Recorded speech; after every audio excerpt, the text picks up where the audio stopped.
8 ಗಂಟೆಗೆ ಇನ್ನು ಕೆಲವೇ ನಿಮಿಷಗಳಿವೆ. ಅಷ್ಟರೊಳಗೆ ಮಂಜರಿ ಅಮ್ಮನಿಗೆ ಹಿತ ರಕ್ತ ಸಿಗೋ ಹಾಗೆ ಮಾಡಲೇಬೇಕು.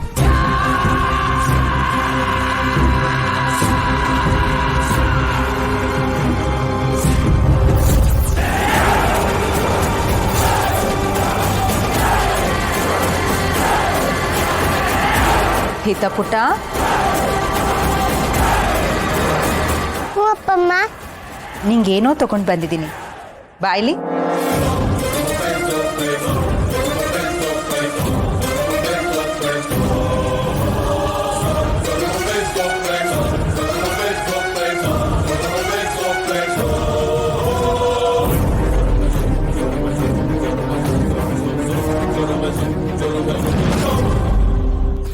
ಪುಟ್ ಮೇಡಮ್, ಕಾಲ್ ತೋರ್ಸು.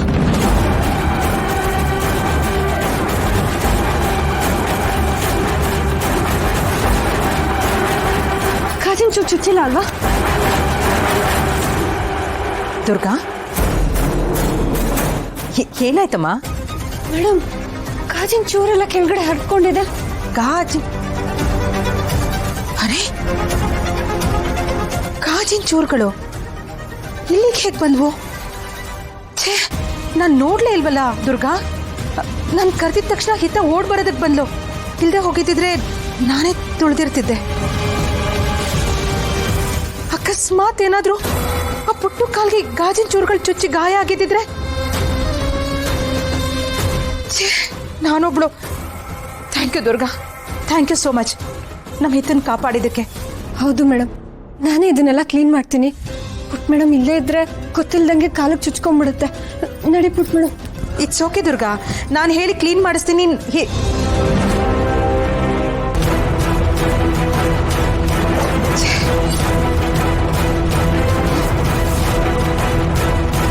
ಎಂಟು ಗಂಟೆ ಆಗೇ ಹೋಯ್ತಲ್ಲ. ಛೇ, ಪ್ರತಿ ಸಲನೂ ಈ ದುರ್ಗಾ.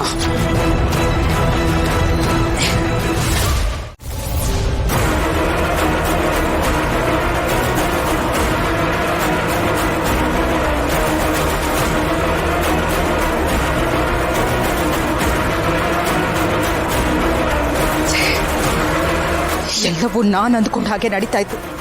ಹಿತ ಇನ್ನೇನೋ ಗಾಜಿನ ಚೂರ್ ಮೇಲೆ ಕಾಲಿಡೋಳಿದ್ಲು. ಅಷ್ಟರಲ್ಲಿ ಆ ದುರ್ಗಾ ಬಂದು ಎಲ್ಲನೂ ಹಾಳು ಮಾಡ್ಬಿಟ್ಲು.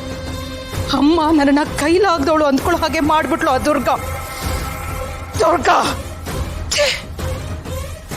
ಏನೇ ಆಗ್ಲಿ, ಇನ್ನೀ ಮಾಳ್ವಿಕಾ ಯಾರ ಮಾತು ಕೇಳೋದಿಲ್ಲ. ನನ್ನ ದಾರಿಗೆ ಅಡ್ಡ ಬಿದ್ದಿರೋ ಮುಳ್ಳಿನ ಕಿತ್ತು ಬಿಸಾಕೋ ಹಾಗೆ ಆ ದುರ್ಗನ್ನು ಈ ಮನೆಯಿಂದ ಕಿತ್ತು ಬಿಸಾಕಬೇಕು. ಎಸ್ ಎಸ್, ಹಿತನ್ಗೆ ಅವಳ ಮುಖಾಂತರನೇ ಹಾನಿ ಆಗೋ ಹಾಗೆ ಮಾಡಿ ದುರ್ಗನ್ನ ಆದಷ್ಟು ಬೇಗ ಈ ಮನೆಯಿಂದ ಆಚೆ ಹಾಕೋವರೆಗೂ ನಾನು ಸುಮ್ಮನಿರಲ್ಲ.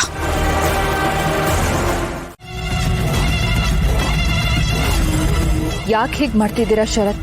ನನ್ಗೆ ಯಾಕೆ ಈ ಥರ ಪನಿಷ್ಮೆಂಟ್ ಕೊಡ್ತಾ ಇದ್ದೀರಾ? ನೀವು ದುರ್ಗನ್ ಮದ್ವೆ ಆದ್ರಿ, ಅದೇನೋ ಬೈ ಮಿಸ್ಟೇಕ್ ಆಗೋಯ್ತು. ಆದ್ರೆ ಈಗ ಅವಳಿಗೆ ಸಪೋರ್ಟ್ ಮಾಡ್ತಿದ್ದೀರಲ್ಲ, ಸಾಲದಕ್ಕೆ ಅವಳ ಜೊತೆ ಇಷ್ಟೊಂದು ಖುಷಿಯಾಗಿ ಬೇರೆ ಇರ್ತೀರಾ? ಹೌ ಕೆನ್ ಐ ಬೇರ್ ದಿಸ್? ಹೌ ಕೆನ್ ಐ ಬೇರ್ ದಿಸ್?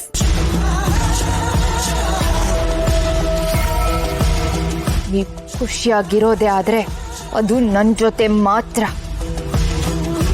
ಬೇರೆಯವ್ರ ಜೊತೆ ಖುಷಿಯಾಗಿರ್ತೀರಾ ಅಂದ್ರೆ ಅದಕ್ಕೆ ನಾನು ಚಾನ್ಸ್ ಕೊಡೋದಿಲ್ಲ. ದುರ್ಗಾ ಜೊತೆ ಇದ್ರೆ ನಿಮಗೆ ಬರೀ ದುಃಖನೇ ಸಿಗೋದು ಅಂತ ಗೊತ್ತಾದ್ರೆ ನೀವಾಗೆ ನನ್ನ ಹತ್ರ ಬರ್ತೀರಾ. ಸೊ ಅಲ್ಲಿವರೆಗೂ ನೀವು ದುಃಖನೇ ಪಡ್ತಾ ಇರಬೇಕು. ನೀವು ಮಾಡಿರೋ ಮಿಸ್ಟೇಕ್ ಏನು ಅಂತ ಅರ್ಥ ಆಗೋವರೆಗೂ I will make you CRY.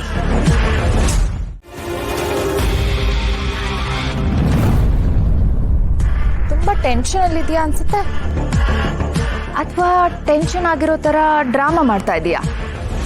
ನಾಟಕ ಮಾಡೋದೇನಿದ್ರು ನಿನ್ ಕೆಲ್ಸ, ನಂದಲ್ಲ. ತುಂಬಾ ಮಾತಾಡ್ತಾ ಇದೀಯಾ? ದಟ್ಸ್ ಓಕೆ, ಮಾತಾಡು. ನೀನು ಹೀಗೆ ಮಾತಾಡ್ತಾನೆ ಇರು, ನಾನೇನು ಕೆಲಸ ಮಾಡಬೇಕೋ ಮಾಡ್ತೀನಿ. ಇದ್ರೆಲ್ಲದ್ರ ಹಿಂದೆ ನಿಂದೆ ಕೈವಾಡ ಇರೋದು ಅಂತ ನಂಗೆ ತುಂಬಾ ಚೆನ್ನಾಗಿ ಗೊತ್ತು. So what? ಎಸ್, ಅಫ್ಕೋರ್ಸ್ ನಂದೇ ಕೈವಾಡ ಇರೋದು, ನಾನೇ ಇದನ್ನೆಲ್ಲ ಮಾಡ್ತಾ ಇರೋದು. ನೀನೇನ್ ಮಾಡ್ತೀಯಾ? ನಿನ್ ಕೈಯಲ್ಲಿ ಏನ್ ಮಾಡೋದಕ್ಕಾಗತ್ತೆ? ಅಲ್ಲ, ಅಪ್ಪ ಮಗಳಿಗೆ ಈ ತರ ನೋವು ಕೊಡಕ್ಕೆ ನಿಂಗೆ ನಾಚಿಕೆ ಆಗಲ್ವಾ? ನೋ ನೋ ನೋ ನೋ, ಖಂಡಿತವಾಗ್ಲೂ ನಾಚಿಕೆ ಮಾತ್ರ ಆಗಲ್ಲ. ಇಬ್ರ ಮಧ್ಯೆ ತಂದಿಟ್ಟು ಖುಷಿ ಪಡೋದು ಇದೆಂತ ವಿಕೃತ ಮನಸ್ಥಿತಿ. ಇದರಿಂದ ನಿಂಗೆ ಏನ್ ಸಿಗತ್ತೆ? ತುಂಬಾ ತುಂಬಾ ಸಿಗುತ್ತೆ. ನನಗೆ ಯಾವ್ದು ಬೆನಿಫಿಟ್ ಸಿಗುತ್ತೋ ನಾನು ಅದೇ ಕೆಲಸ ಮಾಡೋದು. ಮಿಕ್ಕಿದ್ದೆಲ್ಲ ಯೋಚನೆ ಮಾಡಿ ನನ್ಗೇನಾಗ್ಬೇಕು? ನನ್ ದಾರಿಗೆ ಅಡ್ಡ ಬಂದ್ರೆ ಏನಾಗುತ್ತೆ ಅನ್ನೋದಕ್ಕೆ ನಾನ್ ಕಲಿಸ್ತಿರೋ ಪಾಠ ಇದು. ನೋಡು, ನಿನಗೆ ನನ್ ಮೇಲೆ ದ್ವೇಷ ಇದೆ, ನನ್ ಜೊತೆ ಸೆಣ್ಸಾಡು. ಅದನ್ ಬಿಟ್ಟು ಬೇರೆಯವ್ರಿಗೆ ಯಾಕೆ ಈ ತರ ತೊಂದರೆ ಕೊಡ್ತೀಯಾ? ಜಸ್ಟ್ ನಿನಗ್ ಮಾತ್ರ ಏನೋ ಮಾಡಿದ್ರೆ ಅದರಿಂದ ನನಗೆ ಯಾವ ಯೂಸೂ ಇಲ್ಲ. ಶರತ್ ಹಿತಾಗೆ ಹರ್ಟ್ ಮಾಡಿದ್ರೆ ಹಿತ ಶರತ್ನ ಹೇಟ್ ಮಾಡ್ತಾಳೆ. ಅವಳನ್ನ ಸರಿಯಾಗಿ ಕನ್ವಿನ್ಸ್ ಮಾಡಕ್ಕಾಗ್ದಿರೋ ನೀನು ಅವಳಿಗೆ ಸರಿಯಾದ ತಾಯಿ ಅಲ್ಲ ಅಂತ ಆಗುತ್ತೆ. ಆ ಕಡೆ ಶರತ್ ಸ್ಯಾಡ್ ಆಗಿರ್ತಾರೆ, ಮನೆ ತುಂಬಾ ಜಗಳ ಆಗುತ್ತೆ. ಶರತ್ನ ಸರಿಯಾಗಿ ನೋಡ್ಕೊಳಕ್ಕಾಗ್ದಿರೋ ನೀನು ಸರಿಯಾದ ಹೆಂಡತಿ ಅಲ್ಲ, ಈ ಮನೆಗೆ ಸರಿಯಾದ ಸೊಸೆ ಅಲ್ಲ ಅಂತ ಆಗತ್ತೆ. ಎಲ್ರೂ ನೆಮ್ಮದಿನೂ ಕೇಳತ್ತೆ. ನನಗ್ ಚಾಲೆಂಜ್ ಮಾಡಿದ್ರೆ ಆಗೋ ಪರಿಣಾಮ ಇದೆ.